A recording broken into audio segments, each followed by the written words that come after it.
Hello, everyone. And my dog's gonna away now. Happy Sunday. I hope you are enjoying your summer break. If you are joining us live, please put in the comments where you're joining us from. And I'm gonna put my dogs outside because they're whining.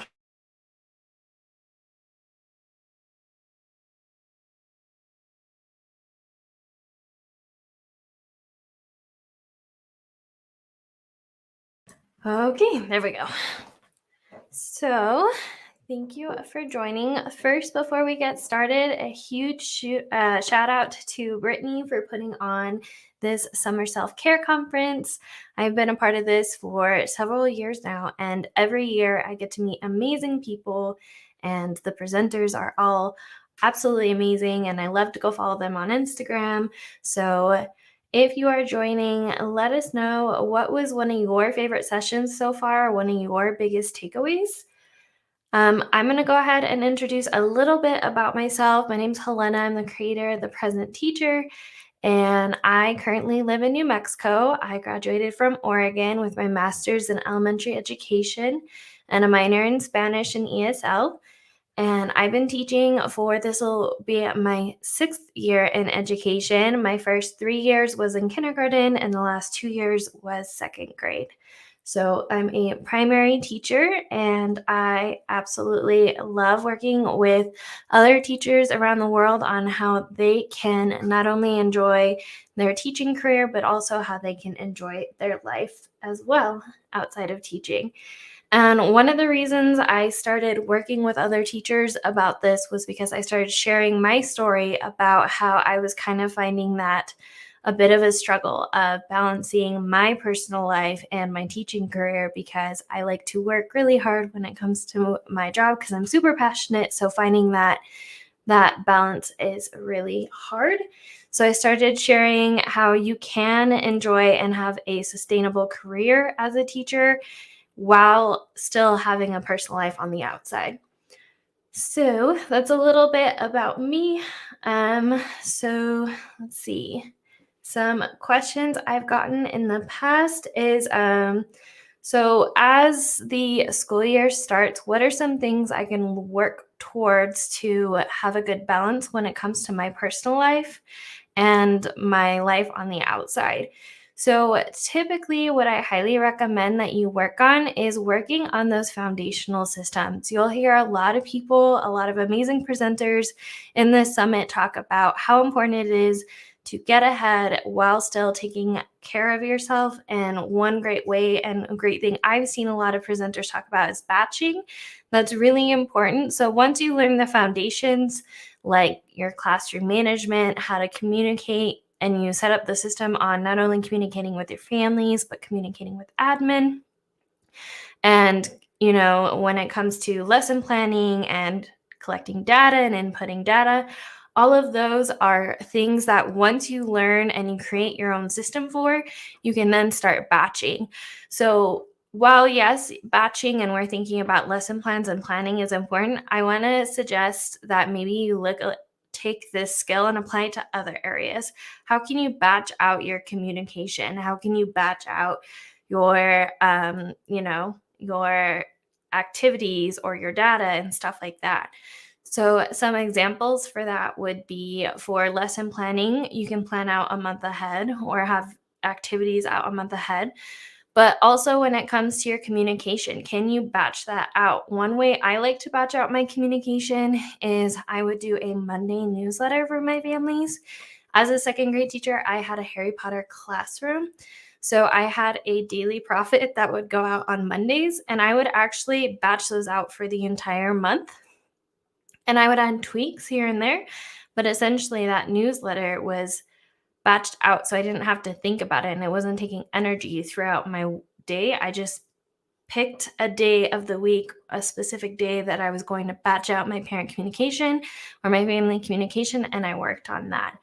So once you work on those essential systems and you figure out what works for you, you can then, my theme is Harry Potter too. Oh, all right. Caroline, I'm going to ask, what house are you? So, But once you start working ahead and thinking about that, once you have those foundations in place, you can start working ahead and start batching out. And that's really what I teach inside the Present Teacher, is all about getting those foundations set in place so then you can work ahead and enjoy your life on the outside without taking work home, without having to work extra hours. So let's see. Ravenclaw. Oh, yes. I took the Harry Potter quiz twice and I was a Hufflepuff, but I don't know. I think I might be a Ravenclaw. My husband, he's a Gryffindor, which makes sense because he's very brave and courageous and likes to do things. So, yep. Awesome. So let's see. What other questions do you have? Actually, let's do this. When are you going back to school? I know here in New Mexico, in my area, we are going back in the first week of August. So it's coming very, very soon. So a lot of teachers are working on setting up their classroom and planning out their classroom management systems and their procedures for the next coming weeks. So when do you go back? And then I've heard that some teachers aren't going back until September. I'm going to take a sip because I got a sore throat this morning. August 1st for teachers and August 8th for students. Oh my goodness, Caroline, do you have your classroom set up already? That's coming soon. You've got like 2 weeks.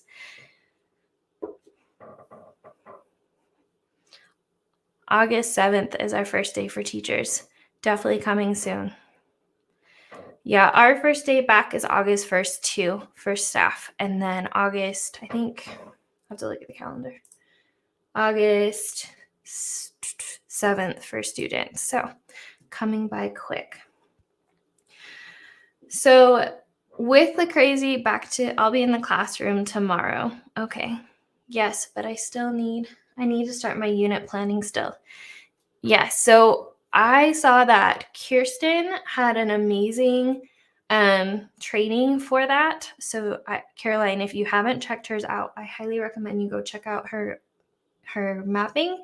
And then Brianne Beebe. Those two are like the go-tos with the unit planning. I love my fellow presenters. They're awesome.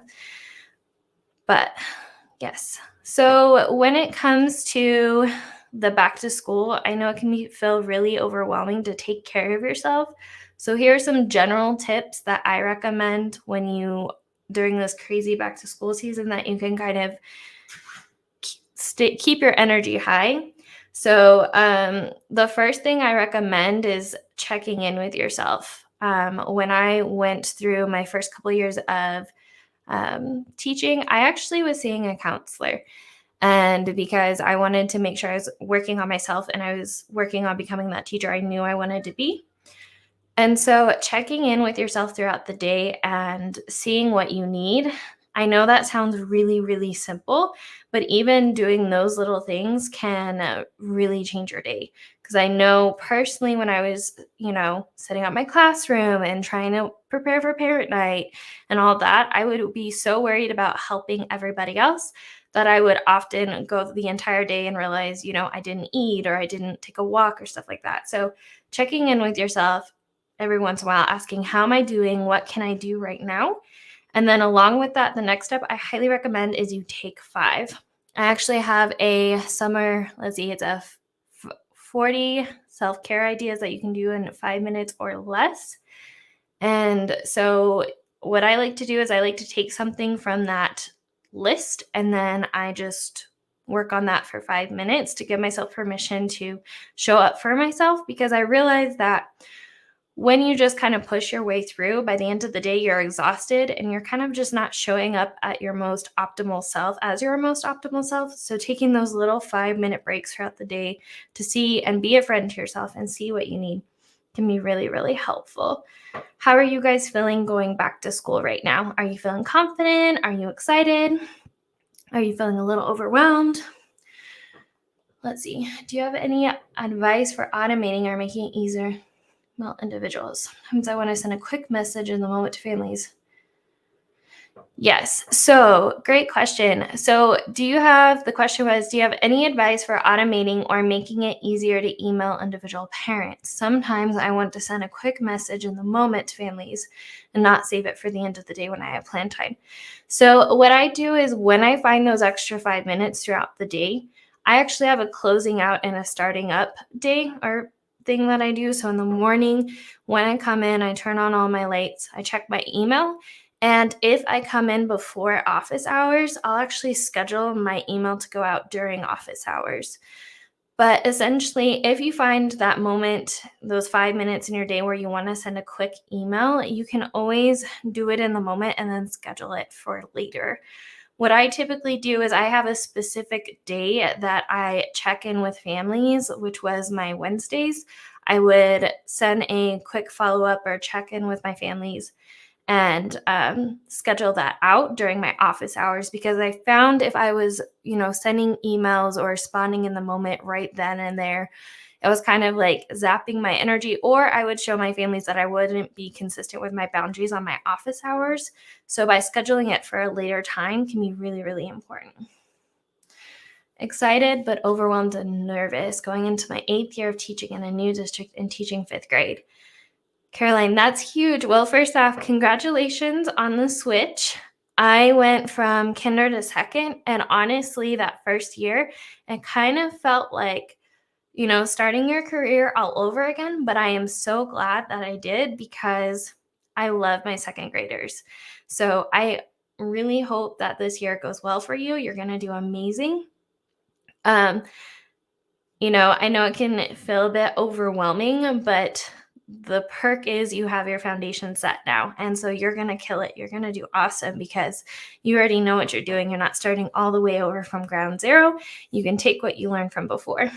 Yes, switching grade levels is exactly especially going from a different district. I switched districts and it was hard because everything that my old district did was completely different than my new district. And so it felt like I was learning a whole different language, a whole different career all over again.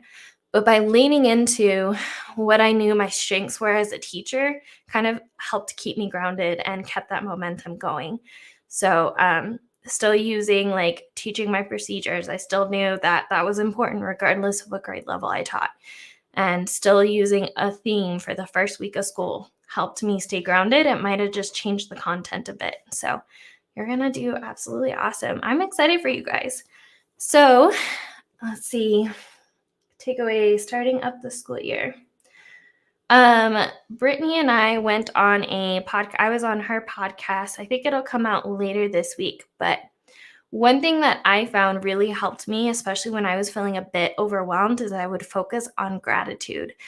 And so in the morning or at the end of the day, it can be really hard, especially when you're starting teaching or you're switching grade levels, to feel like you're behind or you're overwhelmed or that you don't know what you're doing or that, everything is new and you're just starting all over again. So, what I would do is I would reflect on 3 things that I was grateful for that day.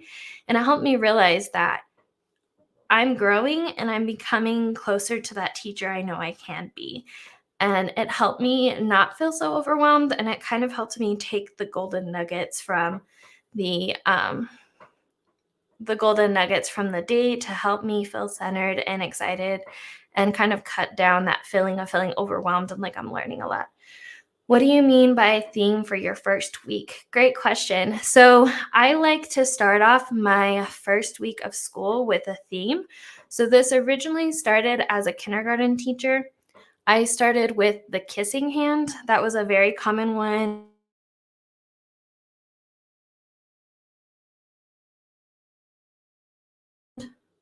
Oh, it cut up. It was, and so when my students would come in, I would read the story because if you haven't read The Kissing Hand, essentially it's about Chester the raccoon who's starting out. First off, have you heard of Chester the Kissing Hand? Let's start there. But essentially, I would read the story. The story is about a raccoon who is feeling nervous about his first day of school. And I felt like that really related, or my students could really relate to that. because it was their first time going into a school unless they had pre-K. So after we would read that, I would give them a heart sticker to have on their hand as they were feeling nervous during the first day of school. Then all the activities I did throughout that week were themed around the kissing hand. The reason I did this was for a couple of reasons. The first one was it took the guesswork out of everything. I mean, I could just find activities that related to it, and I wasn't trying to pick a bunch of books and relate them to each other and come up with this whole first week of school lessons and activities on my own. I could just relate it back to this one thing.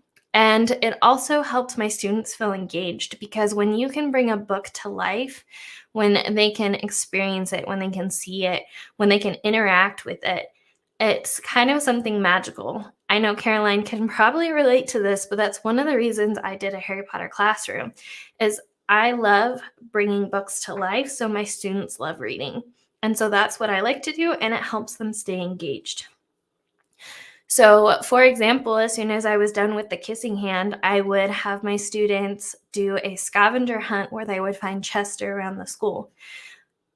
When I was doing the scavenger hunt, what I would do is I would teach procedures in different areas. So, for example, for kinder, I had Chester the kissing hand clipper that I hid around the class or around the school. And I introduced different areas in the classroom, like this is where we're going to use a restroom. This is what it looks like, sounds like. And I would use that opportunity to teach my procedure. And then later, you could do like, this is where we turn in stuff. This is where we unpack for the mornings. You could also do procedures like, this is the whole group carpet. This is what it looks like and sounds like when we're at the carpet. And you could dive deep into that whole procedure, but you're doing it in a fun way and you're gamifying it by creating a scavenger hunt around it. So then after I would do that and I would introduce the procedures and we'd practice, I highly recommend 3 to 5 at the most, because you want your students' procedures, because you don't want your students to kind of, get overwhelmed by all the things they have to learn. Love the literacy connection into your procedures. I'm also the school librarian, so this is amazing. Yes, thank you, Caroline. I love bringing books to life. Some other ones that I've done are, I'm kind of going off here, but Harry Potter, Sneezy the Snowman. The one I do for second grade, this whole theme is how full is your bucket? I kind of theme my whole school year off that book, because if you haven't read that story, it's about this boy who wakes up and he realizes that everyone has a bucket. And, as your day goes on, if you have positive interactions with yourself and with others, your bucket gets full. But the more negative interactions you have with yourself forever, the emptier it gets, the more upset and agitated and frustrated and cranky and mad and sad you get.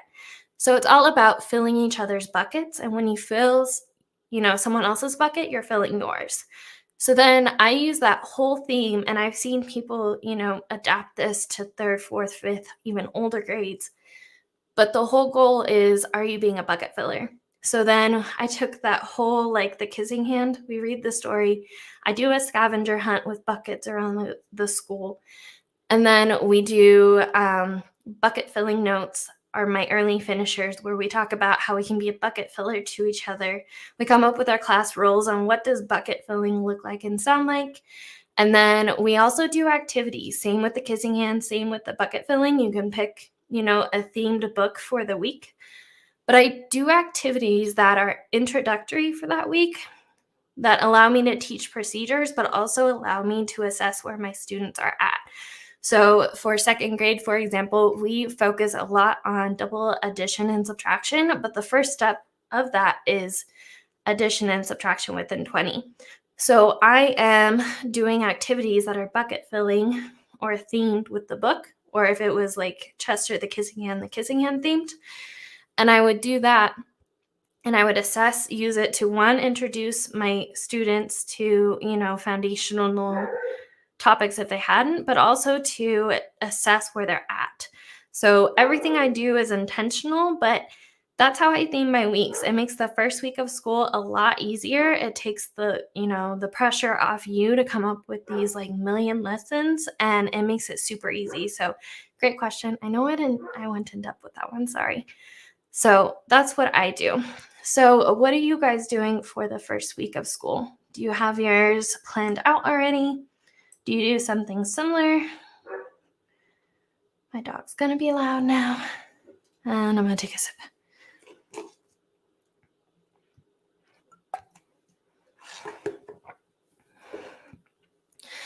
Let's see. So the typical procedures I teach during the first week of school, what procedures do you teach during the first week of school?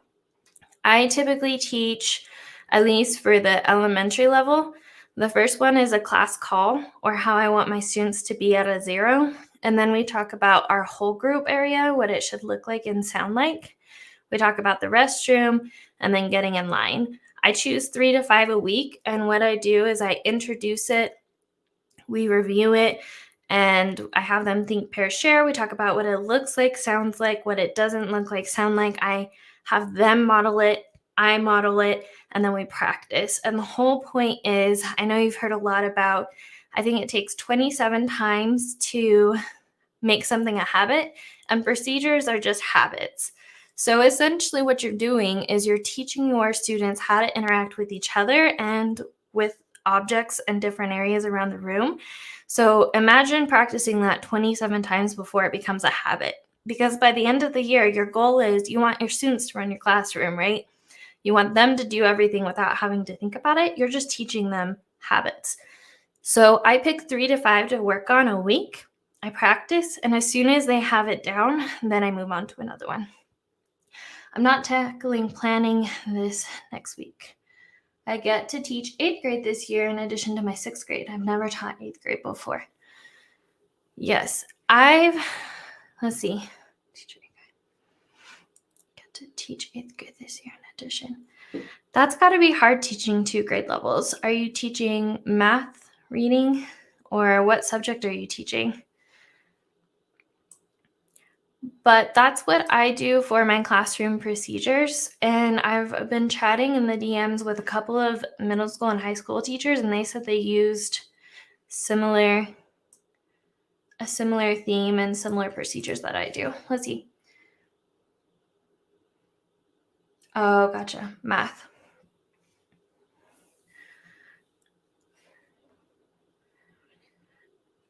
Yeah, that's got to be hard. So I haven't taught middle school and high school, but I've heard that they're pretty similar.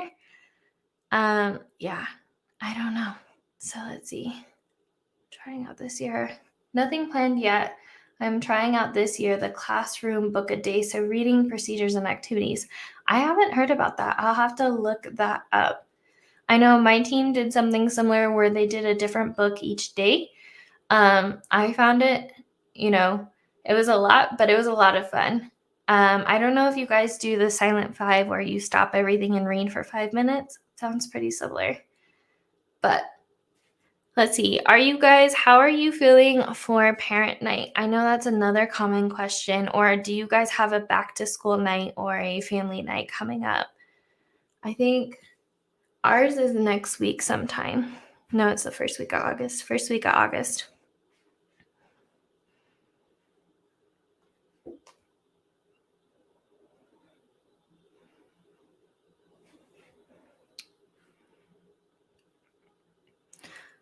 What do you usually do for parent night and back to school night? I know I have a couple things that I have. I know some people had questions about that. When I do for family night is I have a welcome letter that introduces me and has some connection points there and talks about my it factor, why I'm passionate about teaching, how long I've been teaching to kind of build that relationship with my families. And then I have an expectations letter slide where I talk about, the homework policy, grading policy, late work. And then one thing that I wish I would have done sooner is I actually have my families fill out a parent communication form. So I know that the school has one, but I like to keep mine in a binder because I like to do love calls. If you guys haven't followed One Fab Teacher, she is absolutely amazing when it comes to family communication. Excited. This is my first year with only 10 kids. So I'll probably do a flip book with info and goodie bags. Oh, that sounds so fun. That's awesome. I like to do the name game. That one's fun. And where they bring a bag that kind of represents them and they kind of do show and tell, especially with a smaller class size. My first district I had, anywhere from 25 to 35 kindergartners with no assistant. So that was a lot. And then I switched over to another district. The most kids I've had, I think, are 17. So doing those are fun. Another one I like to do is the spider web. What other activities do you like to do for community building? One that I did too last year was, and it was kind of cool because I made this up and then I felt like, at least my second grade team, they totally did it too, is cup stacking. So this was talking about leaning on the whole bucket filling and bucket dipping. But I talked about how we work as a team and we're a family and we work together. And so what I did is I just got 20 or 4 packs of 20 plastic cups. It doesn't have to be fancy, just clear ones. And I set the timer for 2 minutes and I set them into groups. And I said, okay, you have 2 minutes to make the tallest tower. Whoever makes the tallest tower wins. And the first time it was a disaster. My friends were, getting mad at each other. They were blaming each other. They were getting frustrated. And what would happen was every time that they'd get frustrated, all their cups would fall. Well, what I would do is after that 2 minutes, I would talk to them about, okay, now let's think about it. What were some great things that happened? What were some glows? What were some grows? What were some things we could work on? And the students brought up that so-and-so got mad at me. So-and-so was, we talked about interesting. And we talked about how bucket filling, when we were being kind to each other, our tower got taller. When we were being, bucket dipping, or we weren't being kind to each other, or we were taking out our frustration on each other, then our cups would fall and our tower wouldn't be as tall. And we talked about what can we do in the moment when we feel those emotions, again, primary teacher here, bottle up and kind of build up. What can we do instead of bucket dipping for each other? And we talked about some strategies. The second time we did it, it was a game changer. Those towers were super, super tall. And we talked about our glows and grows at the end. And they talked about, well, this time so-and-so is being really kind. And, our tower was twice as tall. And it was a great visual exercise to show my friends and show the kids and the students that how important it is to work together as a team and to be kind to each other, because as soon as you get frustrated, all the cups would fall. So that's another good classroom community activity I like to do during the first week of school, and you can easily do that with middle school and high school too. I like using the student scavenger hunt where they find students that match the description. Yes, easy things like find someone who has a pet, find someone who has a born in the same month as you, etc. I like those scavenger hunts too. It's a little harder for the primary grades, but that's something I miss about the older grade levels. Another thing that I did that was kind of similar is we made 2 circles. So there was 1 circle on the inside, 1 circle on the outside, and we would rotate. So you face someone in front of you and you would have we'd work on, outside's talking, I'm actively listening, inside's talking, I'm actively listening. And then we do a celebration, thank you for sharing. But we do something similar where, tell the person next to you your favorite dog or your favorite animal. Obviously mine's a dog or a sloth. So sorry. And then we would share that. And then I'd say, okay, now rotate, 2 people over, 2 people to the right, outside circle, rotate 2 people to the right. And that was kind of a great way that was engaging and fun to get to know each other too. Another one I like to do, I went through a Kagan training, so I used some of their engagement strategies, is where you play music and they shuffle on the carpet and you have to model what it looks like, sounds like. Or they shuffle around the classroom, and once the music stops, they find a partner and they share. That's another fun one too. Another one I've done is, especially if you're reviewing those foundational pieces in the first week of school to kind of just assess their learning and to kind of build off of stuff, is I like to play the snowball game where you have a piece of paper and then you write down some activities, or you write down if you're doing math, we'll say 20 plus 10 and then equals 30. You make two different pieces of paper like that. So you have the problem and the answer, and then you crumple it up into snowballs. Well, then you play the music and they throw the snowball at each other. And then once the music stops, they have to pick up one snowball and find their partner. That's another fun one to do too. But I hope you have an amazing, I'm running out of time. Well, I hope this was helpful. I hope you have an amazing back to school time. I want to leave you with this. I didn't get to my notes, but I want to leave you with this thought. You are doing an amazing job. I know it can feel overwhelming this back to school season, but don't forget to take time for you, and that you are doing awesome, and that you are getting closer to being the teacher you were meant to be. Every day you show up, you're making an impact. If you need anything, feel free to reach out to me. A huge shout out to all the presenters that are in this presentation or in the summit. They are absolutely amazing. Thank you, Brittany, for putting this on. I look forward to it every single year. And if you are wanting access to these amazing presentations for longer, definitely go check out the All Access Pass if you haven't. I put a journal in there that's a 30-day journal writing prompt because I really like journaling and writing about how my school year is going. Thank you so much for joining me, and I hope you guys have an amazing back to school season, and I will be talking to you soon. All right, bye guys.